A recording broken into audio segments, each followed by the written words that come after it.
Bold Endings is another pleasant surprise that dropped with the final shape.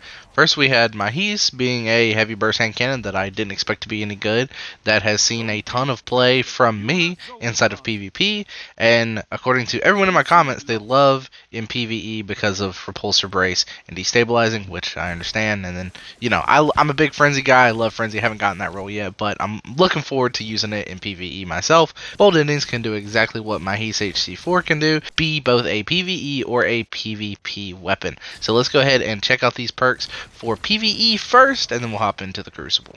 But before we do, remember to like, comment, sub, because it really helps me out. And let's go ahead and look at these PvE perks. So, first off, we have Strategist. Strategist is getting a final blow with this weapon, gives class ability energy. It's about 10%, 11% with the enhanced version. And then we have Headstone. On precision final blows, you create a stasis crystal. In that final column for PvE, we have Demolitionist, we have Desperate Measures, we have Dragonfly, we have Collective Action, and we have Golden Tricorn. So all these have different uses. If you look at the origin trait, it reads, final blows with this weapon grant a small amount of super energy, equipping multiple weapons from the Pale Heart, increase this effect. So, you can have Strategist, Demolitionist, you're going to get 10% of your class ability, you're going to get 10% of your grenade, just on weapon kill. And then with Dealer's Choice, you're going to get an extra chunk of your super. It's not a ton, but it's a little bit, and it has really good synergy. So that right there is like the most basic PvE role. It's good. It's the most basic one right there. You can also replace Strategist for Headstone. You shatter that crystal gets a kill, that counts towards Demolitionist. That counts towards your Dealer's Choice. You get more super energy and you get more grenade energy. All you have to do is get a precision kill. You're going to get your 10% grenade energy. You shoot that crystal. Anything that it kills, say it kills 2 enemies, you get 20% of your grenade energy right back. And if you are rocking some grenade kickstarts, you're probably all the way back to having your grenade by now. Next up, we got Desperate Measures. Get a melee kill, you're sitting at 20% damage. Get just a normal kill, you're sitting at 10% damage. Get 2 melee kills, you're sitting at 30% damage, and those also work with grenades, so you can get 1 grenade kill, 2 grenade kills, and it would be 20 and 30% respectively. We have Dragonfly. On precision hits, you're going to be able to create a big kabloomy on top of the enemy, so you can have Headstone Dragonfly, and from what I've seen from my little bit of play with a role similar to this, the stasis crystals do not get destroyed by Dragonfly, and that's an interesting combo. I don't know what you're going to use it for, but if there's something that you already have in mind, there you go. Collective Action, which I know is a pretty odd choice to have, but it is a 20% damage boost just for picking up a stasis shard. So literally, you're going to create that crystal, you're going to break it if you're on stasis, because Titans are great at that, they can slide into them. So if you're running like a stasis Titan, this is fantastic. You just slide into it, you're going to get those stasis shards, you're going to have 20% bonus damage for the next 7 seconds, and then if you enhance that perk, you can have it for up to 8 seconds. Finally, we have Golden Tricorn. Golden Tricorn's bugged right now on Prismatic. As long as you have the same super that matches the weapon type, it counts as Golden Tricorn, so you can get a solar melee kill as long as you have a stasis super equipped, and it will count towards your ×2, which does give it a ton of damage. And with enhanced Golden Tricorn ×2, you can also constantly refresh that 15% buff with that 1 stack of Golden Tricorn. Now, all that being said, we have very short time to talk about Crucible, so let's look at the Crucible. First off, I'm building mine with Fluted Barrel, Accurize, and a Handling Masterwork because this thing doesn't have anything that boosts handling other than To the Pain, but there's a different perk I want in that column, and then Eye of the Storm, which there's kind of a different perk I want in that column. So, when we're looking at it, To the Pain or Eye of the Storm would both be great. They give a ton of handling, but the only thing is this thing doesn't have a lot of stability. So in that first column for stability, there's only one choice, and that's Rapid Hit. In this entire gameplay, you're seeing Rapid Hit Demo.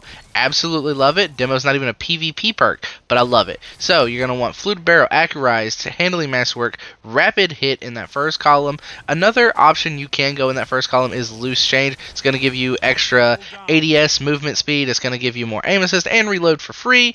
Basically, you're just going to slow an enemy. Anything you do with Prismatic, because you can do anything, you're going to proc Loose Change. It's going to give you that aim assist. It feels good, but I'm a big Rapid Hit guy. You can go to the Pain if you want to, but again, you're going to lose out on that stability. Same thing with Loose Change, you're going to lose out on that stability. But you also have one final option, and that is Air Trigger. I know people are talking about Air Trigger, how bad it is. Greatly increases ammo reserves, which doesn't do anything on a primary, so already off to a bad start. When airborne, accuracy, and reload are further increased, but target acquisition is decrease. So it does give you a ton of reload speed, and this thing has pretty bad reload speed. Like at base, it has 26. So when you have air trigger proc and you jump up, it gives you a ton of reload speed. It's really fast. It's nice. So basically, in that first column, air trigger if you don't play in the air. If you play in the air, you don't really want to do it because you just want to jump to reload to get that reload speed. If you're good at hitting those headshots, just go rapid hit. You're going to have almost max reload speed for 5 stacks. So super easy to get that reload speed. And you also get that stability, which is something this weapon really needs. You can go loose change for that reload speed and that aim assist, but again, you're not getting any stability there. You can go to the pain, but it's only going to be handling and aim assist. So my biggest recommendation is rapid hit, just because the biggest thing that's wrong with this is its lack of stability. Once you look at all these perks, rapid hit is the only stability boosting perk, so unless you're going to build into stability with polygonal and steady rounds and lose out on range, which even then that's only 57 stability, that's really not what you want on this thing. So again, fluted barrel, accurize, handling masterwork, rapid hit. I think rapid hit's your best choice in that column because you need that stability because flinch is rough right now. And then in that final column, you have 3 options. So you do have the option of collective action. So collective action is going to change you from a 5 crit to a 4 crit 1 body. Tricorn times 1, but it's a little better. So golden tricorn times 1, which is just a weapon kill. Tier 9 and 10 Resilience Guardians are going to have a TTK of 0.93. It's going to be 4 crit, 1 body. 8 and lower will be 4 crit at a 0.57. So that's really good. With Golden Tricorn being bugged, you can kill 10 to tier 6 Resilience Guardians and a 0.57 with 3 crit, 1 body. 5 and lower is a 0.47 with 3 crit. So again, while it's bugged, if you want to take advantage of that, go for it. Have fun. Really cool thing to do is just run Shadebinder and simply weaken someone, prime them down, get an Arcane Needle kill. You pretty much can permanently do that because Arcane Needle, you get back so fast, you can have so many charges of it.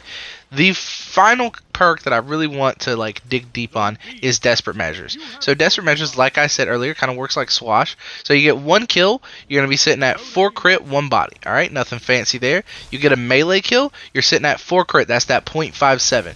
You get 2 melee kills, you're sitting at that 0.57, and tier 6 Resilience and lower Guardians will be 3 crit, 1 body. So add some forgiveness there. Desperate Measures times 2, 0.57. Just literally get a melee kill, and you'll be able to 2 burst people. Absolutely phenomenal. That's the perk that I'm going to go for slaying out.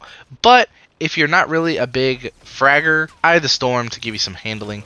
So we got fluted, we got accurized, we've got a handling masterwork, and if you're going Eye of the Storm, it's okay to either remove fluted and go more range if you want to, more stability if you want to, or even a range masterwork instead. However you want to build that, that's up to you, because Eye of the Storm is really good, but again, it's not going to be active all the time. So the role that I'm looking at is Enhanced, so we're looking at the Enhanced version. I'm looking at Fluted Barrel, Accurized Rounds with a Handling Masterwork, and that's Enhanced Rapid Hit and Enhanced Eye of the Storm. Max stacks of Rapid Hit and Eye of the Storm activated, which will be very likely considering the fact that if you have 5 stacks of Rapid Hit, you're probably at low health at this point because these weapons don't start off great. You're looking at a range of 68 range, 67 stability, 81 handling, and 86 reload speed. And again, that's not going to change your optimal TTK, but the range on that's going to be 33.18 meters according to D2 Foundry with that 68 range. So 30 meters, really not that bad on this thing. It's pretty good. And then, of course, like I said, you can go Desperate Measures, which would be my other option, which again, 2 stacks going to get you that 0.57, that 4 crit, that's a 2 burst, and then you're looking at 68 range, 62 stability. We lost 5 stability because we don't have enhanced Eye of the Storm, which gives bonus 5 stability, and then we have 51 handling, so handling's hurting a little bit, but 51 is definitely a reasonable amount of handling, and then we're looking at a reload speed of 86. So this is really good. If you're a big dueler, if you want something to just help you win your ones, you're looking at Rapid Hit, Eye of the Storm. I think that's your best bet. If you're someone that likes to kill chain, definitely Rapid Hit, Desperate Measures. If you're going into PvE, and you're using, I don't like a stasis nade build, I'm gonna say Headstone and Demo. If you're a Titan, just slide into your crystals. You're looking at Headstone Collective Action, and then you can probably go Strategist Demo if that's something that interests you. Strategist and Dragonfly, also a really good option. The Dragonfly explosions count towards your Strategist, so you get your class ability back a little bit faster. So good builds all the way around. PvE, PvP, this thing's fantastic. It's better than Wardens, and it just has so many good perks. It's better than Mahis. I like the way Mahis feels a little better, but this thing's absolutely stacked with perks. If you enjoyed the video, be sure to hit that like button. If you're new, consider subscribing. Click the notification bell so you know if I would make new videos like this, because I'm pumping out a lot of content, and I really appreciate you guys showing me some love on these videos, because they take a long time to make. This one I didn't expect to be this long, so you've probably watched the same footage 4 times. I apologize for that. I just haven't had a whole lot of time. Basically, I play with these weapons for a day, then I move on to the next weapon review, because I have to really grind these out, because I'm having to review new weapons. Every day there's a new weapon, and then Trials is out, so I have to make sure I beat Trials, and then I'm trying to get Kvostov unlocked. I'm trying to unlock Prismatic, trying to test builds on my characters. I'm trying to beat the campaign to do that. So it's just a lot that I have to do, and so I haven't had very much time to go back and get extra footage for these weapons for the videos that are extra long. Anyways, it's a lot. I hope to see you guys in the next video, whatever it may be. Look forward to the channel. I got tons of content coming out this week, next week, and the week after, and maybe the week after that, but tons of stuff coming down the pipeline. Hopefully I can get it out to you soon. Thank you so much for watching. I'll see you guys in the next video, whatever it may be. Zone A lost. Enemy has advantage.